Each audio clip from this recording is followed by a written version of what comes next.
नमस्कार दोस्तों, कैसे हैं आप सभी। तो आज हम आपके लिए वीडियो लेकर आए हैं CTET SST social science class 7th geography chapter 2 हमारे पृथ्वी के अंदर। पिछली वीडियोस में हमने क्लास 7th का फर्स्ट चैप्टर अपना कंप्लीट किया था। इस वीडियो में हम अपना सेकंड चैप्टर देखते हैं। और हमने प्रीवियसली हमने 6 क्लास की सारी बुक कंप्लीट कर दी हैं, हिस्ट्री, पोल साइंस और ज्योग्राफी। आप इन सब के वीडियो डिस्क्रिप्शन में लिंक दिया गया है, वहाँ जाकर देख सकते हैं। और वीडियो स्टार्ट करने से पहले अगर आप नए हैं तो हमारा चैनल सब्सक्राइब करें और अपने दोस्तों के साथ ज़रूर शेयर करें। तो वीडियो है हमारी पृथ्वी के अंदर, लेसन नंबर 2। तो जो भी मैं बताता हूँ आपको बड़े ध्यान से देखना है और वीडियो में बताई गई हर एक बात सीटेट की दृष्टि से बहुत महत्वपूर्ण है। तो आप इसे ध्यान से देखिएगा और कोशिश कीजिएगा कि इसे 1-2 बार ज़रूर देखें ताकि आपको चीज़ें समझने में आसानी हो। तो चलिए देखते हैं। तो पहले हम डायग्राम की हेल्प से समझते हैं। तो इस चैप्टर में हमें क्या क्या पढ़ना है उसका शॉर्ट रिव्यू करते हैं। इस चैप्टर में हमने पृथ्वी के बारे में कि पृथ्वी पर कौन कौन सी परत पाई जाती हैं इनके बारे में पढ़ेंगे। और फिर उनमें पाए जाने वाले शैल जैसे अवसादी, आग्नेय, कायांतरित, इन तीनों शैलों के बारे में पढ़ेंगे आज। तो ये हमारी है पृथ्वी और इसमें अलग अलग हिस्से बांटे गए हैं। तो सबसे पहली जो हमारी भूमि होती है उसे क्या कहते हैं, परपटी।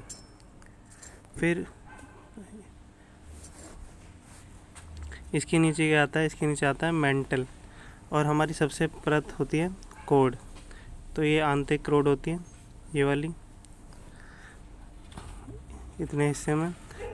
इस वाले जो बिंदु ये वाला है इसका तापमान सबसे अधिक होता है क्योंकि ये सबसे आंतरिक कोड है और ये मेंटल है और ये परपटी है।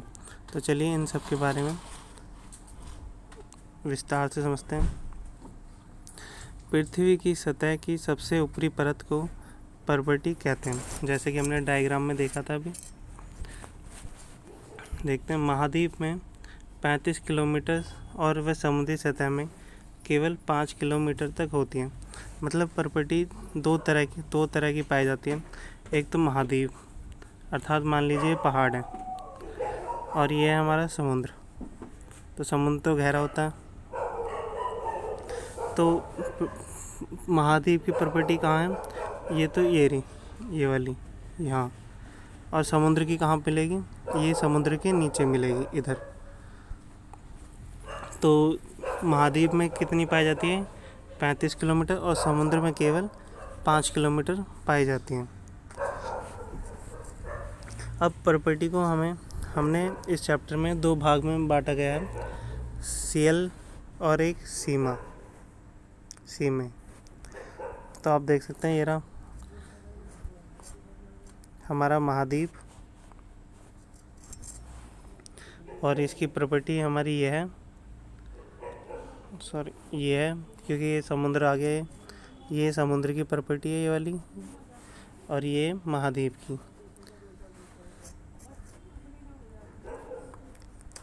तो देखते हैं सीएल के बारे में।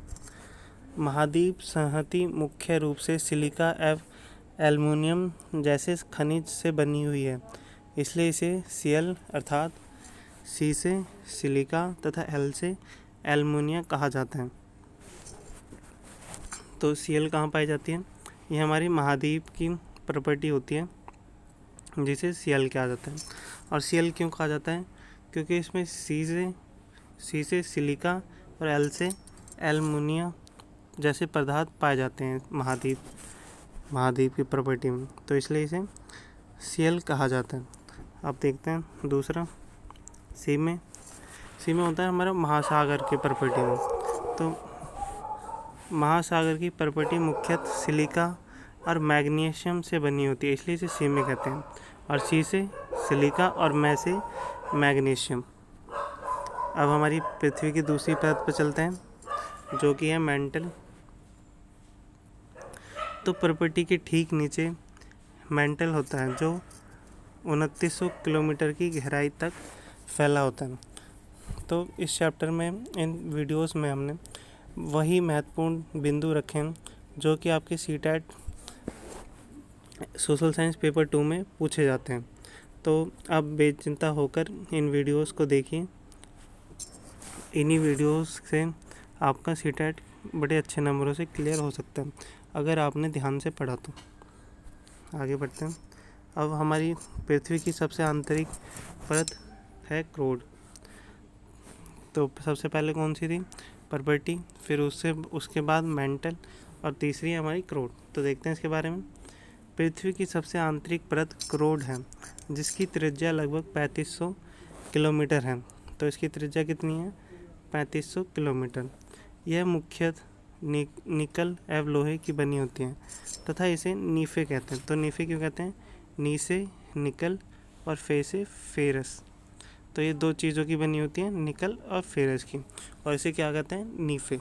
और नीफे कहाँ मिलती है? हमारी क्रोड में। ये क्वेश्चन घुमा फिरा के पूछे जाते हैं इसमें। और केंद्रीय क्रोड का ताप एवं दाब काफ़ी उच्च होता है। तो केंद्रीय क्रोड कहाँ पर होता है? मैंने आपको बताया था अभी, ये रहा, ये वाला बिंदु, ये केंद्रीय क्रोड कहलाता है, और इसमें तापमान बहुत अधिक होता है। आगे देखते हैं। अब हमारा टॉपिक है इसी में ही चैप्टर में, शैल एवं खनिज। तो देखते हैं। तो हमारे शैल 3 प्रकार के होते हैं। कौन कौन से? आग्नेय, अवसादी और कायांतरित। और आग्नेय को क्या इंग्लिश में क्या कहते हैं? इग्नियस। ये मैंने इंग्लिश में इसलिए लिया क्योंकि एनसीईआरटी में भी दिया गया है। तो आपसे किसी भी भाषा में पूछ सकता है, आग्नेय भी दे सकता है और इग्निय भी दे सकता है। तो आपको ये दोनों याद रखने चाहिए। अवसादी को क्या कहते हैं? सेडिमेंट्री शेल, और कायांतरित को मेटामॉर्फिक शेल। तो इनके बारे में एक एक करके देखते हैं। अब है आग्नेय शेल। तो आग्नेय शेल किसे कहते हैं? देखते हैं। जब द्रवित मैग्मा ठंडा होकर ठोस हो जाता है तो इस प्रकार बने आग्नेय को शेल कहते हैं। तो सबसे पहले क्या बनता है? आग्नेय शेल। जब भी लावा निकलता है और वो ठंडा हो जाता है तो उसे आग्नेय शेल कहते हैं। और दूसरा पॉइंट है इसमें, इसे प्राथमिक शेल भी कहते हैं। तो सीटेट में पूछा जाता है कि प्राथमिक शेल किसे कहा जाता है? तो हमारा आंसर आएगा आग्नेय शेल। और अब देखते हैं आग्नेय शेल के भी 2 प्रकार होते हैं। तो आग्नेय शेल के 2 प्रकार होते हैं। कौन कौन से? अंतः भेदी शेल और दूसरा बहिर्भेदी शेल। तो इनमें एक एक करके देखते हैं। पहला है हमारा बहिर्भेदी शेल। तो ये क्या होते हैं? देखते हैं। जब द्रवित लावा पृथ्वी की सतह पर आता है और यह तेजी से ठंडा होकर ठोस बन जाता है तो क्या बनता है? हमारा बहिर्भेदी शेल। और इसकी संरचना बहुत महीन दानों वाली होती है। उदाहरण के लिए बेसाल्ट। तो क्या उदाहरण है इसका?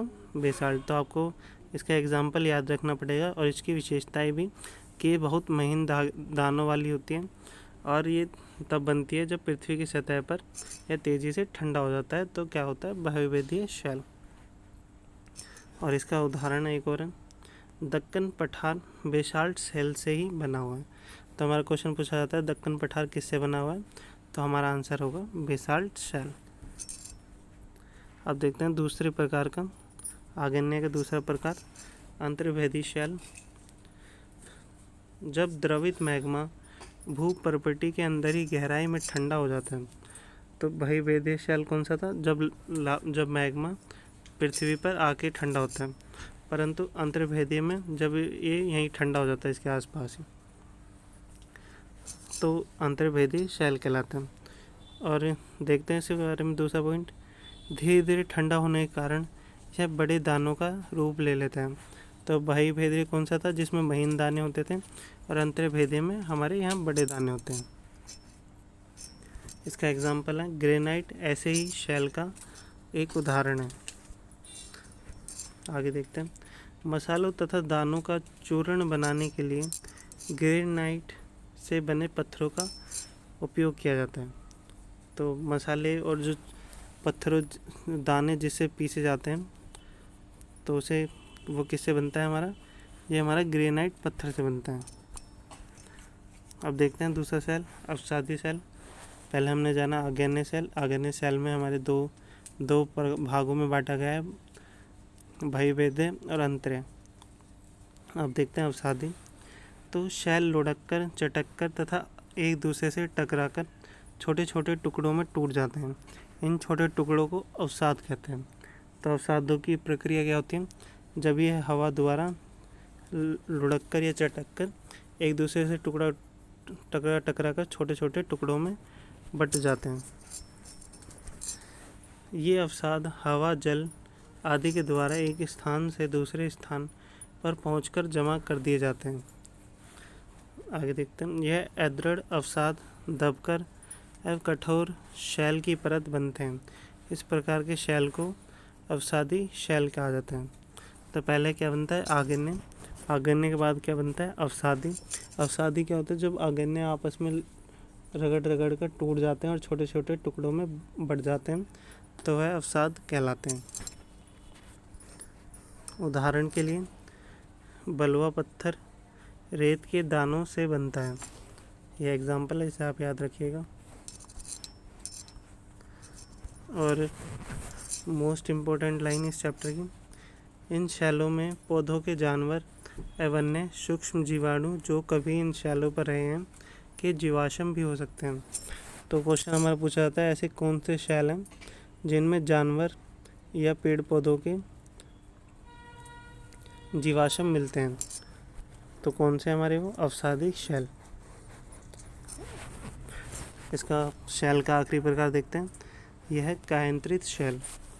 आग्नेय एवं अवसादी शैल उच्च ताप एवं दाब के कारण कायांतरित शैलों में परिवर्तित हो जाते हैं। तो मतलब जब आग्नेय से क्या बनता है, अवसादी, परंतु जब ये दोनों उच्च ताप एवं दाब के कारण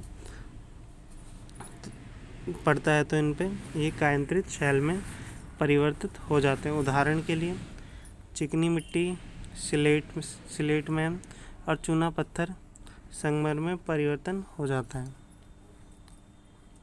तो ये हमारे शैल चक्र है। ये मैग्मा से निकला हमारा, तो मैग्मा से क्या बना, फिर ये आग्नेय शैल बना, फिर आग्नेय से टकरा कर अवसाद बन जाते हैं, फिर अवसाद से अवसादी शैल फिर एक दूसरे से हवा द्वारा इकट्ठे हो जाते हैं, तो क्या कहलाते हैं, अवसादी शैल। पर फिर ये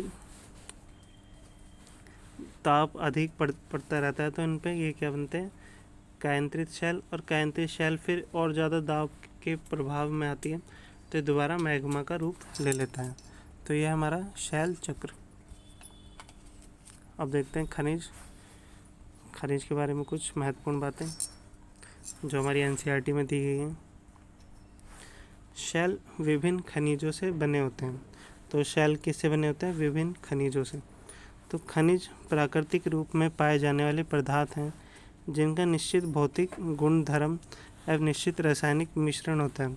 तो हमारे सीटेट में पूछा गया कि खनिजों की विशेषता क्या है, ए और आर कथन करके दे दिए गए थे। तो इसमें पहला था खनिजों का निश्चित भौतिक गुणधर्म होता है, और दूसरा था हमारा इनका निश्चित रासायनिक मिश्रण होता है। तो इसमें से सत्य पहचानना था। तो इसलिए आप सभी इस वीडियो का एक एक पॉइंट ध्यान रखेंगे। दूसरा, खनिज मानव जाति के लिए बहुत महत्वपूर्ण होता है। कुछ का उपयोग ईंधन की तरह होता है, जैसे कोयला, प्राकृतिक गैस या पेट्रोलियम। उनका प्रयोग उद्योगों, औषधि एवं उर्वरक में भी होता है, जैसे लोहा, एल्युमिनियम, सोना, यूरेनियम आदि। तो ये खनिज के प्रयोग तथा लाभ थे।